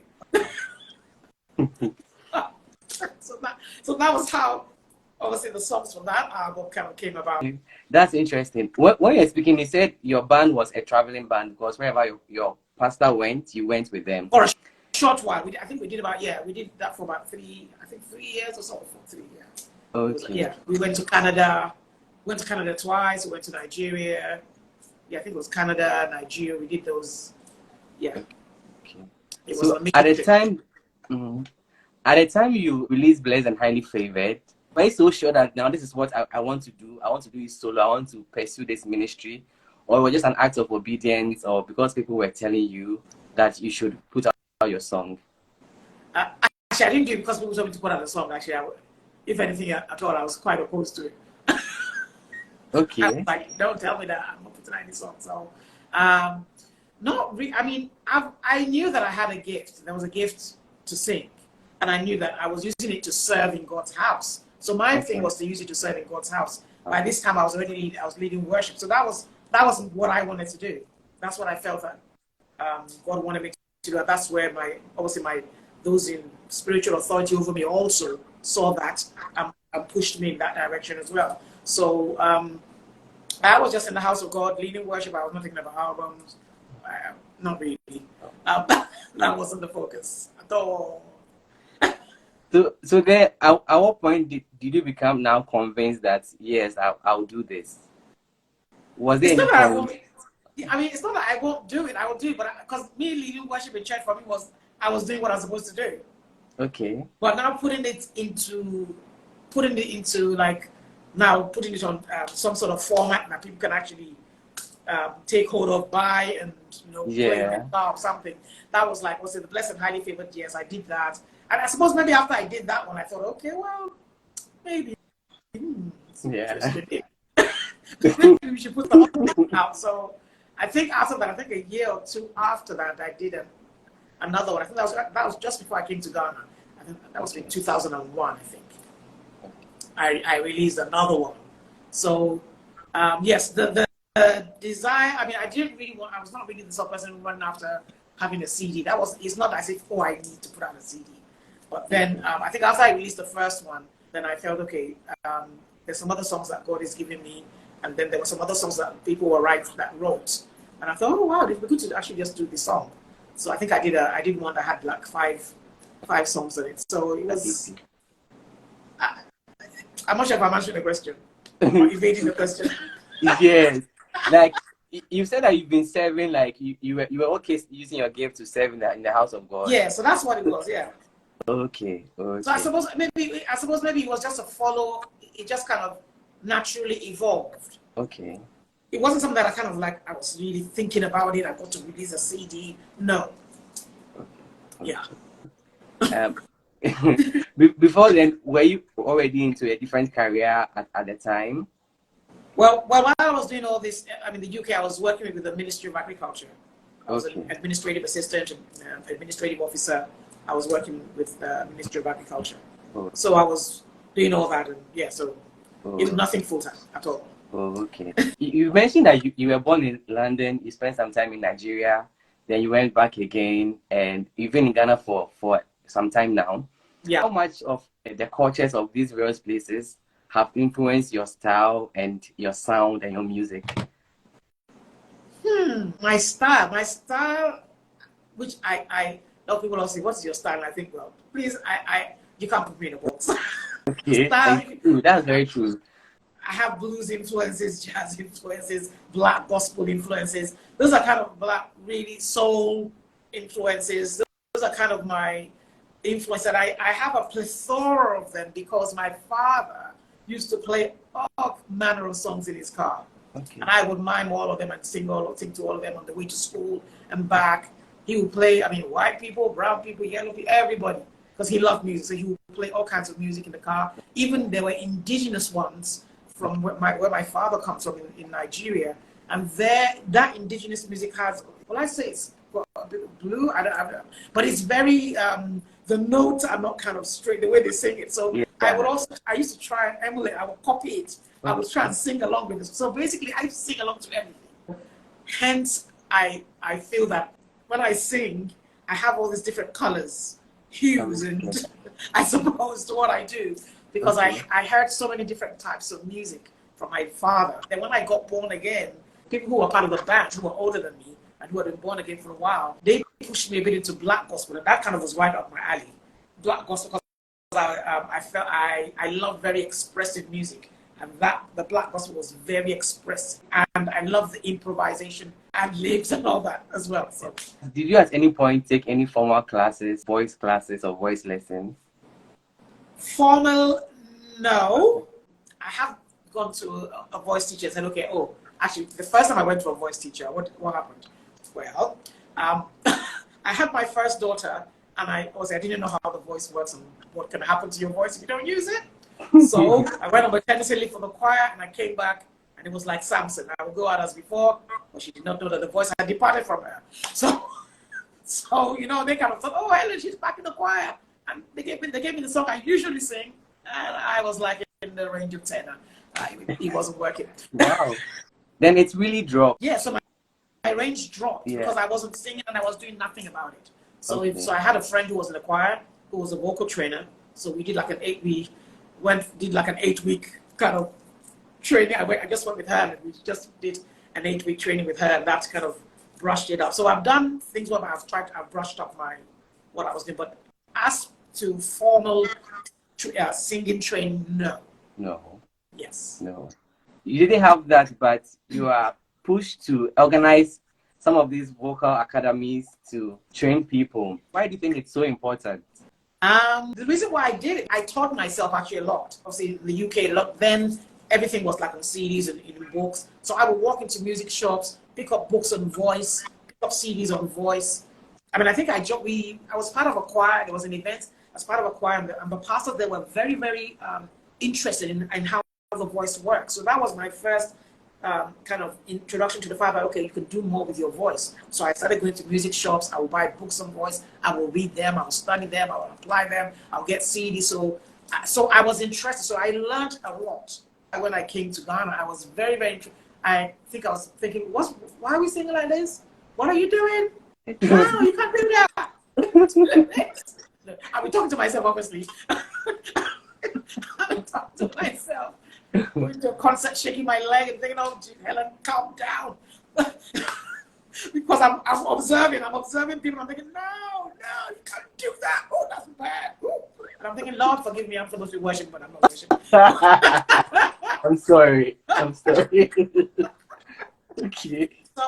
So that got me interested, and then God told me to actually start doing this workshop. So I mean, I quite reluctant to do it. I didn't want to, because I'm a very quiet person. Though everybody thinks because I sing, I'm very loud. I'm not loud. I'm a very quiet person. I'm a very reserved person. So in my mind, I was thinking, I'm going to stand in front of all those people and teach. No, God, I can't do that. So eventually, God actually just pushed me and said, you are doing it. So, so I started doing the vocal workshops, and I found that people were really interested. So that's how that started. Yes. But why does it appear that generally a lot of us from this part of the world are not so enthused about training our voices? Is it because we over-spiritualize our ministry sometimes, or we just love mediocrity? I realized from that first experience I told you that I lost my voice. Yeah. I realized that you can lose it. Okay. So I understood from there that, if you stop singing for X amount of months, you will lose your range will start to drop. So I said, okay, well, it means that, okay, if you can lose it, means you can also gain it back. So it means that we can do something about it. So I noticed that a lot of people don't think that, they just use their voice haphazardly. They don't see it as an instrument, which is what it is. I learned that in the UK, that it's actually an instrument. I remember us being classified, and my name was under voice, and I thought, oh, it's an instrument? Oh my God. All right, okay. So I realized that it's an instrument, and an instrument needs to be tuned. It needs to be prepped. It needs to be worked on. If you don't work the instrument, eventually you're going to lose its agility or how it works. So, and I find that a lot of us don't understand how our voice works and what it does. So we think that, oh, just the same way that I'm speaking, oh, I've been speaking all these years. Oh, my voice is still here. But we forget that when you are singing, the intensity and the energy that you use is completely different. Well, it's more intense.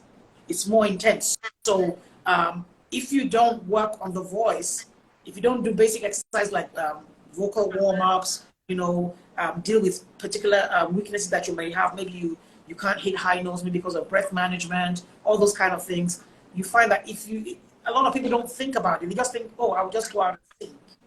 So that's why I find that some people were ignorant and they were just using their voice. And then there were a whole lot of myths and misconceptions. Oh, go and scream at the beach and your real voice will emerge. I'm thinking your real voice is going to disappear. So all these things, yeah. So I feel a lot of people, some people are ignorant. Some people were ignorant. Some people were just thinking, well, God has given me this voice. It's going to be there forever. But I think people have picked up a lot now, I think. Yeah. The Voice Academy, is it pop-ups or you have it like all year round where people can always hit you up and decide to be part of the class? Well, the general one is like pop-ups, yes. Okay. So I do it at different places. And then I actually do individual, I do one-on-one. For the voice ones, I do one-on-ones, individual one-on-one classes. Okay. Yeah, so for vocalists. Okay. Yeah. I want us to talk about your new music. Jesus, You're My Everything. Yeah. Yes. It's true that you always bring a different kind of sound. There's always something different with like the records you put out. But thank you, G. Yes. And I actually saw a post on Facebook where you mentioned that you are not so okay if you are doing the same things over and over again. So I know that you are that kind of person. But this particular song, the direction it's like a solo and it's acoustic. Why? What thought went into this particular record? Okay, so with this one, we wanted, well, as you already alluded to, we actually wanted something different. We're talking about what, when I say we, myself, Flo Roca is my producer. So we're talking about what to do next. And I had a set of songs. I already had some songs. And I said, okay, I wanted to record them, but I didn't want to. We're thinking, should we do a concert? I thought, no, I don't do concert, it's going to be boring. So I said, I wanted to do something different, and I wanted something a bit more relaxed. And I just thought, something different, not a whole band, not a full band, and all that. And we said, let's do something that sounds different vocally. Initially, I was actually just going to do piano and Helen. That's all. Okay. Just something I wanted something very simple. So we then decided, okay, we'll do something that is just piano and voice, and then let's do something that's guitar, acoustic, guitar, percussions, and voice. Let's do something that's just going to be maybe piano, BVs, and voice and lead. So that's kind of what we did. So with this Jesus You're My Everything, we recorded them last year in May, actually. Okay. Recorded in May last year. So I wrote Jesus You're My Everything actually in 2022. So I was just in the office one day. And those are just my thoughts. Okay. Most of my songs they're my thoughts. Yeah, they sound very personal. Yeah. Yes, they're just my prayers. When I can't let go of a thought, I know that I have to record it. So that was the direction, a different sound. Okay. I wanted something different. Okay. So we went for let's do something acoustic. Let's do something different. Okay. Yes. It's an open secret that your sound is obviously unique. Especially where you find yourself currently in Ghana, in West Africa. Hey. Do you feel any pressure sometimes to kind of maybe fit in or sound like what we hear almost every day on the radio? No. How are you so resolute? Because I just do what I find it difficult fitting in. Okay. So I just sing what I sing. Okay. If I fit in, you probably think, I'm sure everybody will be knocking my door, Pastor, and please don't do that again. Don't do that. Sounded horrible. Sounded bad. Don't try to fit in. I just don't feel that I would be able to. So I can guarantee you, even if I took somebody's song, when they hear it, it will not be something like them. No, at all. So it's just, and I think it's important to be unique, just be yourself. Okay. I saw a post where you were mentioning the fact that sometimes you don't have to listen to traditions and cultures and opinions. Stick to the specific assignment God has given you and work in it. I think It's you made very that true. point. Yeah. I think it's very true that sometimes we try to be like, it's not like you don't have people that you look up to or that maybe you like their music, but you still have to be yourself. You still have to own your style. So you can look up to people and look at what they do, how they do it, and then, okay, at some point, obviously, when we start off, we do emulate people, but we even copy them. But at some point, you've got to have your own sound and your own voice. So I do try to make sure that I'm not forcing, okay, I'm going to try and be myself. I'm just being myself. Or just be yourself. Yeah. Yeah. It's like when people ask me, so how do you do the runs and the riff? I'm thinking, oh, where it's, people think, oh, she's sounding a bit proud. I said, it's not really. It's just that I'm just doing what I do. And it comes, some of the things come naturally to me. That's what I would say. So I think we should do what comes naturally to us, obviously, and then challenge yourself to be better at it. Even though the first song I heard was I Am, which you mentioned, the late Daninette wrote it. Yes, Daninette. But the next time I was engrossed in your project was when you released King of All. Okay, yeah. And yes. And I was blown away literally with everything that was going on in the song. So today I have the opportunity to ask you, give us a little a little summary how all these songs came together, like the direction, the vocal direction, the messaging of the songs. Then after that, I want to talk about some of my favorites. I want to know the stories behind them specifically. Okay. Yeah. So on the King of All album, actually, so the past two, I said last year, the past 2-3 years, I've not been doing much writing actually. Okay. So on King of All, I think we co-wrote one. I co-wrote one with Floroka. That's the Italo one. No, not Mitalawa. We worship. The worship. We worship. Oh. More Than Enough. Sorry, More Than Enough was co-written by myself and Floroka. That's a favorite of mine. All right. So we can talk about that. So, but the other songs were songs that Floroka wrote, and he would send them to me. Like Mitalawa, he sent it to me, and he said it was something different. I'm thinking something different. What's that? Okay, let's hear it. Then I heard reggae. I thought, okay, not bad. Okay, let's do something different. Reggae, yeah, here we go. Let's go. I love a challenge. Let's go for it. Okay, so that was Vitala was great. I mean, just when we got into the studio, going through patois dictionaries, looking at how to even pronounce the words, how to pronounce the words, because I was like, I'm not Jamaican. I lived in the UK. I've seen Jamaican people, but I'm not Jamaican. So I was like, okay, so we had to at least want to make sure that at least be authentic with the pronunciations of the word. I mean, Talawa was, for me, when I heard it the first time, was for me the content. And that's what gets me every time when I hear even before I maybe even hear the melodies, the words get me, words.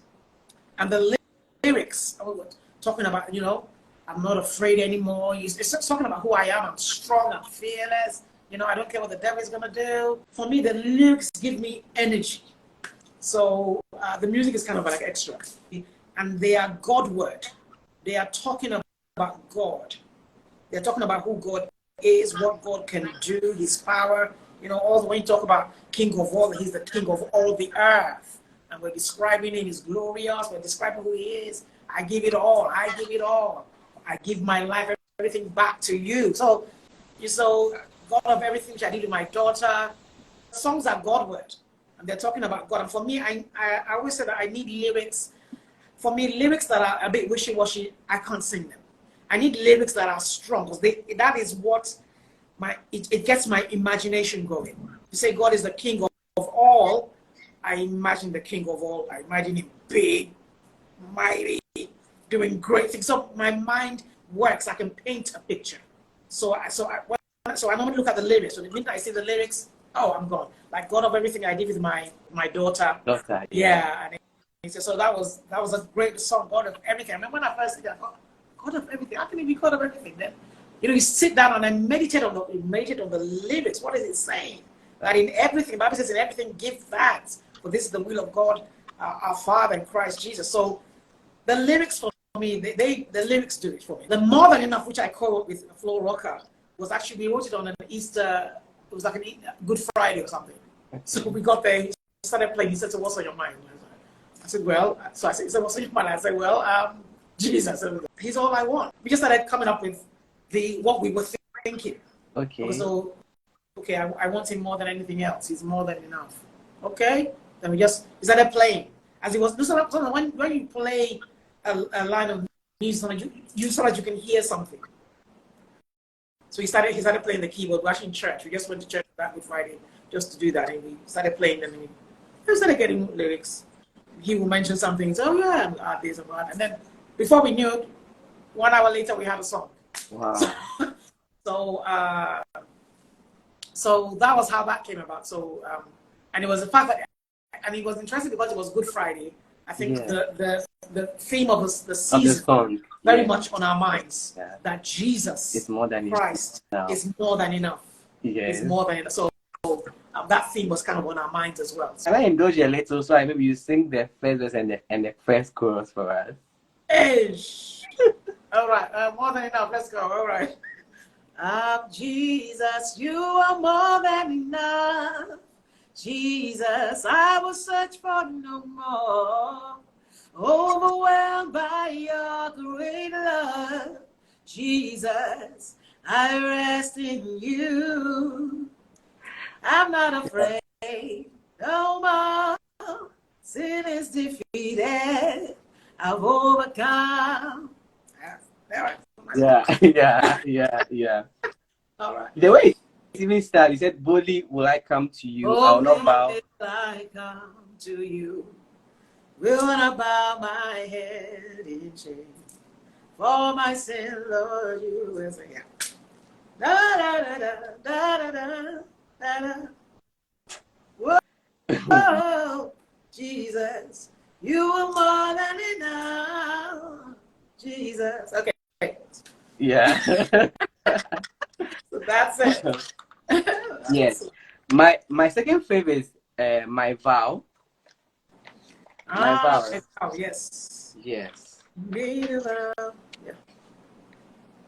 That one too, it was the messaging of the song, what the song was saying.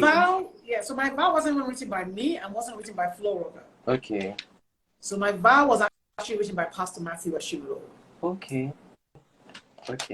Yes. So I mean, it's a very interesting song. Actually, when we were recording this song, I think it was one of the ones we really had to think about it because even the nature of the song itself, it's like you're talking to God directly and telling him, okay, I'm dedicating this is my vow to you. Yeah. It's like a little prayer to God. So I remember Flo telling me, okay, just imagine you're in the clouds, no noise, let's not disturb anybody. Yeah. So if you hear the voice, it's very light. Yeah. And that was very deliberate because of the nature of the song. It was very light. So I made a vow to my sovereign King, the breathy and all that. So that's so so it's because imagine if you're making a vow. You're not gonna say, I made a vow. Hey, the angels will start shaking everything. Oh, calm down. So you the mood of the song demands a certain vocal texture to it. So whenever we're recording, actually, we think of all these things. We always mention. So what can we hear? What do we need to put in the song? How do we need to sing it? Everything is, we have to work on how we actually phrase it, how we sing it. Very important. You don't hide the fact that some of the songs are written by someone else or co-written with another person. I know that there are people who love that the song comes from them directly. Why does it seem like you are quite open as long as the song, does it for you? It's going to definitely be on your project. I don't know if my question is clear. Yes, it is clear. I think there's nothing wrong. I mean, I've never felt there's anything wrong with people writing for you. Actually, I actually love interpreting other people's stuff. I actually enjoy interpreting what people, hear what they've done, and then let me paint the picture. And you're going to get people who are going to write songs for you. You think, I would never have written it that way. and when you hear it, you make it your own. So I don't see anything wrong with other people writing for you, and I don't see anything wrong with acknowledging that they wrote the song. Let's talk about Savior Hola, the one you did with Bethel Revival Choir. Yes. Like, I listened to that song too, and I was like, how were they able to merge these two influences and to create such a masterpiece? You know, like it merged so well that I think, to me, that's one of Bethel Revival Choir's, like, one of their best songs because of the composition and how the whole thing was structured. Can you give us a little behind the scenes how the song came about and how the collaboration came about? So that's another song. I didn't write the song. See, when I sing it, so when you hear it, you think I wrote it. Yeah. That's what I do. I own the song. I make sure that I immerse myself in the song. So when you hear, when I tell you I didn't write it, you'll be like, oh, really? So I didn't write the song. Bethel Revival Choir, I don't think it was mostly Henry, the team, they wrote the song. And Henry called me and said, oh, we've got a song that we want you to be on. And he says, oh, there's a small bit of Ebony. And I'm like, oh my God, how am I going to sing that? So, so I had a few rehearsals with individual rehearsals with Henry. We went through the arrangement. He sent me the song initially. So I listened to it, and then I rehearsed with Henry on my own. And then I went for the rehearsal with the choir, which was awesome. And then I had to learn the words. I mean, there's still a joke among the choir that Pastor Helen has brutalized the Elway. The Elway. She has said, because there's what's the bit where they say,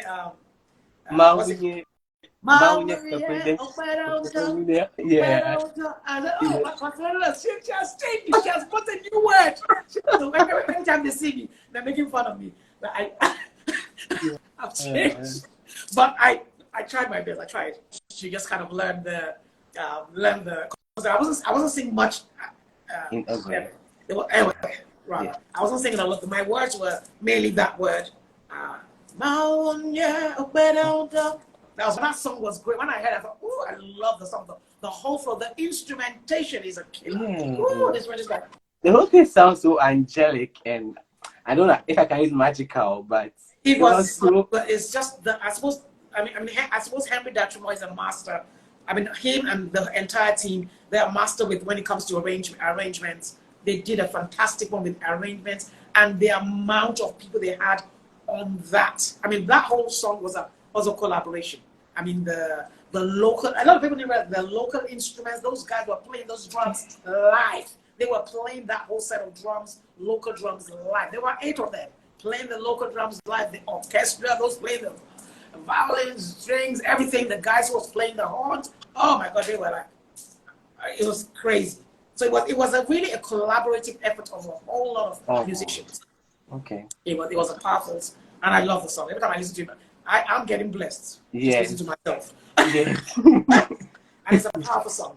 Yeah. Paula. We are still in a Valentine mood. I'm switching the conversation a little bit. Okay. Pastor, you've been married for almost 31 or 32 years. Yeah, with 31 in September. Yes. In September. Yes. What's the secret? I want you to advise me, young ones. It's quite a number of years. It's even more than how old I am on earth. So tell us something. Tell us something. When I say what I say, people think, oh, what is that all? I say fear God. Okay. For me, what has kept me is to fear God. When you fear God, there are just some things that you want to do them, you want to act out. Who doesn't want to act out? You want to act out and say, Lord, have I enough? Can I go on a break for a few days so I can do what I really want to do? Say what I really want to say. The Holy Spirit says, you ain't going to know holiday. You better listen to my voice. So I say, fear God and be able to hear what He's saying. A lot of people separate relationships from their relationship with God. They make it like 2 separate lives. It's one life. The same God who is directing you, who you are praying to in the morning, is the same one who's going to tell you, go this way, walk this way. That person is not right. That person you're walking with is not the right person. They're going to make you deviate from my word. They're going to make you deviate from my path. So I think we need to fear God and follow His voice. I'm not perfect, Do I get it right all the time? No, but I kind of know where to run to when it's kind of going in the wrong direction. I go back to God. People always say, "Oh, that just sounds so cliche." I think, well, it's cliche, but that's kind of where I've been. God, fear God. God has helped me to be a better communicator. God has helped me to be a better listener. God has helped me to know when to keep quiet, know when to talk. You know, God has taught me when to sacrifice, when to give in my relationship. So for me, it's not that I am so wonderful. Oh no, I'm not at all. The Holy Spirit keeps me. I'm just, it's the truth. It's the Holy Spirit keeps me going and tells me, Helen, you can't say that. Helen, do not send that text message. Delete it. You know, now, you know, you cannot talk tomorrow. You know, so and if you don't listen, I mean, I obviously I have learned over the years. Obviously, there are times when I just said what I was going to say, and did what I was going to do. I did the silent treatment. I did it all. So and the Holy Spirit told me, "Girl, you cannot do that. You're going to kill yourself. So listen to me, and you will live long." So I started walking with God and said, "Okay, Lord, what do you want me to do?" Sometimes it's not easy. People kind of think, oh, you know, people think, oh, love. How long does the love? Love, it lasts like 2 minutes. Then you start seeing the real life, and then you're thinking, do I really love this person? Do I really want to be here? I think I kind of want to leave now, Lord. Is it okay? You know? But God keeps you. For me, it's God that has kept me. I feel God has kept me by teaching me. When I decided to listen to Him, He started teaching me how to talk, teaching me how to listen, teaching me what to say, when to say, what to do, when to do it. And that's what I found, that if people would commit their relationships to God from day one, you don't have to make my mistakes. From day one, it will help you a whole lot. And no, day one, and not focus on people's bodies. Don't focus on what you're going to get from somebody's body. Have a conversation. Talk to the person. Ask them questions. Ask each other questions and stop doing talking about each other's bodies and touching. The minute you start touching, you forget how to talk. Okay. Actually, conversation actually goes out the door. You don't talk because your body's doing the talking. And you're going to be in for a rude shock on day one of marriage. Talk to each other and talk to God. How is it like combining marriage, being a pastor, ministry, family, the church? How is it like combining all these? Very difficult. That's very, very funny. But it is very difficult. But I think we just try our best. So we try our best. Like when my children were much younger, sometimes we would get help. Sometimes I didn't do stuff because I just couldn't. I mean, I wouldn't do ministry. I wouldn't go out to minister somewhere or accept invitations because, well, I can't. It's just physically impossible. So I allowed myself also not to feel that I'm missing out. Though you kind of feel because of what we do, you kind of want to be out there doing stuff. But sometimes it just was impossible, and the home was going to suffer, or the children are going to suffer. So sometimes you just give up some things and know that, okay, at the right time, God is the one who's given me the gift. So if I need to step back for maybe a year or two, nothing will happen. I'll be okay. At the right time, I can continue what I'm supposed to be doing, which is what I did. Like when I first came to Ghana, I didn't do anything. We were building a church. So even when people invited me, I wouldn't take invitations on a Sunday. Any day we were doing church services, I won't take any invites. I won't go out anyway because we were building the work and it wasn't the time for me to be doing all that. So we kind of communicate. We will talk about it. You need to do it. Oh, you're going here. Okay, who's going to look after the children? We will talk about it. Either my husband will be at home, or we will get once in a while we'll get some help. Somebody come and stay with them. So we would. It's important, like for marriage, to talk about it. If you're married, I mean, you talk about what you're doing. If we're not talking about it, then things begin to clash. And then people get upset. You didn't say this, you didn't say that. How come then you are not interested in my ministry? And then because of whole thing. I wanted to ask that one. Yes. Sorry for yeah. There are people that marry and then what they used to do, like their ministry of singing or in any ministry at all, that no longer continues again. So, but I think you've touched on it. You talk about it. You understand each other. So yeah, and I think we have to also for some people, let's also not it's not the same. For some people, it's a deliberate, they deliberately withdraw because they want to build it, because now they feel that their home is a priority. Sometimes people think that people are not doing it because they got married. Some people deliberately withdraw and focus on their family, and it's okay. And I think we who are the, singers and in the arts need to understand that it is okay. If that is what you feel God is telling you to do, please go ahead and do it. Build your home, build your marriage. Some people actually do that, and they've discussed with each other that for the next 5 years, you're not going to be going, we both agree. We're going to, this is what we want to do. We're going to take care of the children. For the next 10 years, we're going to take care of the children. After this, I will start doing this. That. So some people actually have that agreement. But also, they can't come and tell the whole world that. Sometimes they don't come and tell you that. Everybody can think, she's not singing anymore. Sometimes there's a reason. But we don't know all the reasons. I mean, other times, obviously, there are misunderstandings, and people haven't worked these things out. When you're in courtship, these are the things you should be talking about. A lot of people don't. We're talking about a whole lot of other stuff. And you know that the person met you here, so are they okay with what you do? Or do they feel intimidated? Or do they feel they have to control you? Or do you feel intimidated by the lady? Does she feel intimidated by the guy, what the guy does, the amount of ladies around him because of he's a pastor? Or does the guy feel intimidated by what she does and the amount of attention and adulation that she gets? So if you already have an issue, maybe it's not time to kind of be thinking of getting married, because it's going to become a major issue. And at some point, somebody's ministry is going to suffer. Somebody will withdraw reluctantly. So I think these are things that we talk about before. Think of the future ahead, way ahead. When you're getting married, think of where can they fit into what God wants me to do. Can this man fit into what? Can this woman fit into where I'm going? If they can't, please stop looking at the body. Stop looking at how nice she looks. That's going to pass really quick, and you are going to be in hot soup if you're still with that person and they're the wrong person. I want to ask you a little bit about your book. Yeah. The one you wrote, and the one you co-wrote with Pastor Andy. Yes. Yes. So, can you tell us? Yes. So there are two books. The first one I co-wrote with my husband, and it's one on relationships. It's called Think Before You Wink. So think before you wink. Before you wink at that lady, think really hard. So we thought think before you wink. So we had a whole lot of things about relationships, criteria, things you should think about before getting to courtship, how to get back from a broken heart. We did a whole lot of it's actually a great book for people who are courting, actually, to read it together. And even actually before you court, to read it will actually give you a whole lot of direction as to what you should be looking out for, the things you should be looking out for in relationships, all those sort of things. It will give you direction. So we did Think Before You Wink, and then we wrote a song on worship.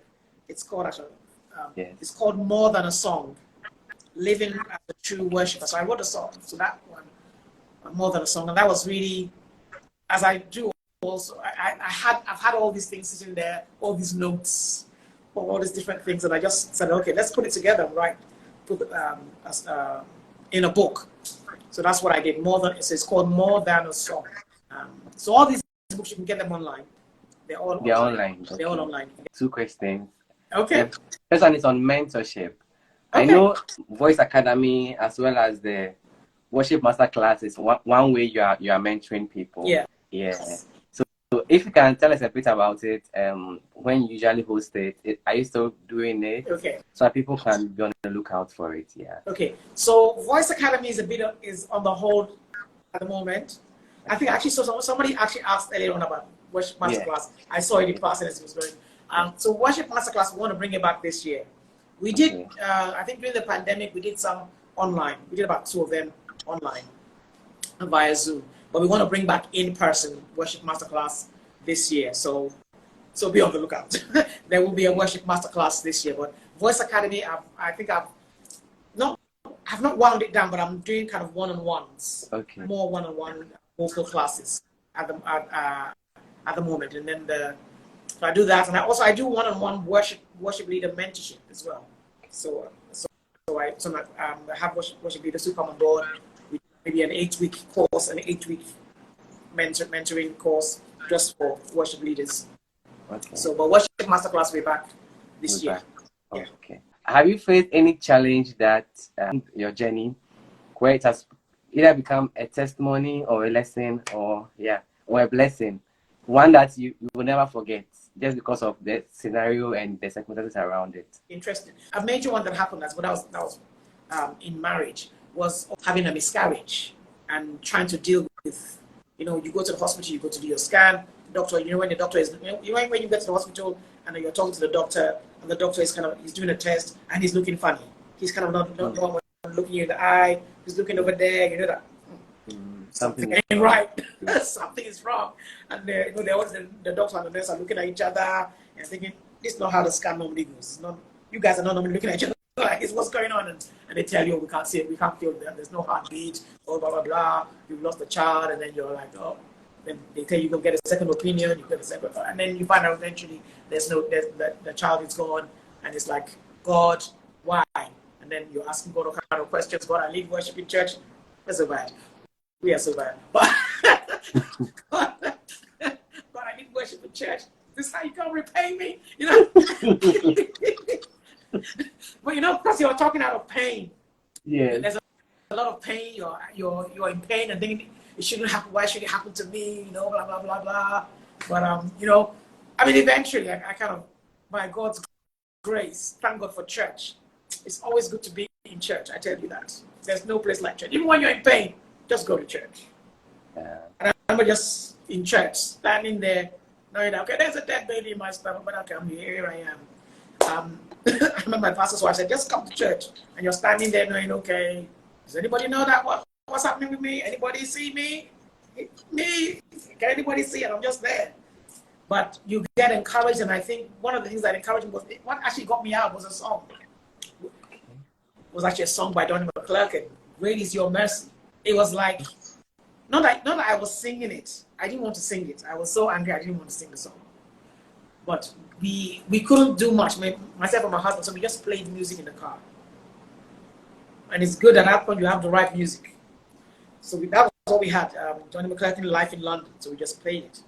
And Great is Your Mercy, it was just like God. When God is like wooing you back and you are angry that God hasn't answered the question that you asked him and he's trying to get you back. And then, no, Lord, answer the question. Why is the baby not alive?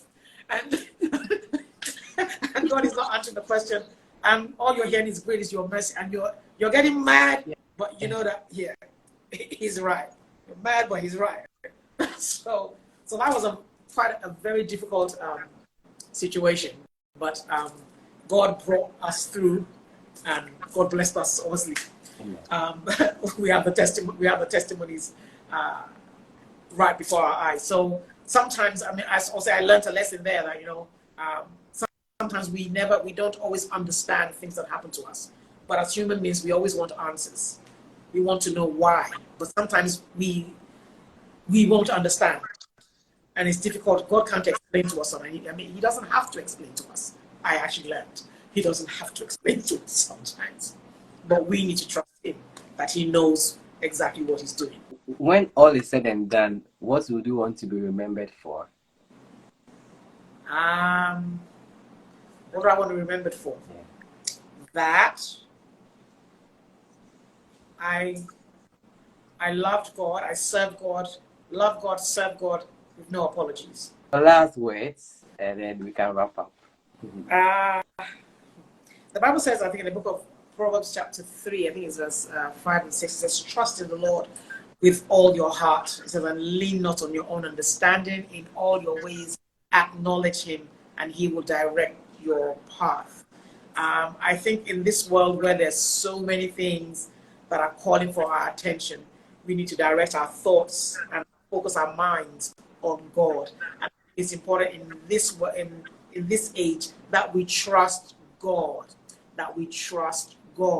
for what, as regarding what he has told us and what he has spoken over our lives, that we trust God. A lot of times there's so many people who are giving us ideas of what we can do. But it says, lean not on your own understanding. In all your ways acknowledge him, and he will direct your path. Could you do a little piece of your worship song? I think maybe any song that's on your heart. Okay, so let's take a very simple one. It's just called Jesus, You Are Lord. Okay. So it says, Jesus, you are Lord. Jesus, you are Lord. Jesus, you are Lord. Jesus, you are Lord. And then we did it in three. We did Yes, who you are. Yes, who you are. Yes, who you are. Yes, who you are. Oh, Jesus, you are Lord. Oh, Jesus, you are Lord. Oh, Jesus, you are Lord. Jesus, you are Lord. Jesus, you are Lord. That is who you are. Whoa. Jesus, you are Lord. Amen. Amen. Amen. Amen. Pastor Helen, thank you once again. You are welcome. You are welcome. Yes. My pleasure. Okay. So, It's been my pleasure. it's been my Thank you. pleasure. Thank you. Have a All right. good night. You too. Have a good night. Thank you, everybody who came on. God bless you. God bless you. God bless you. Okay, thank you all for joining this week's episode. In case you missed the beginning, it will be available on YouTube at GB Interactive. And you can also listen on Spotify, Apple Podcast, and Google Podcast as well. Thank you all and have a wonderful night. Bye-bye, everyone.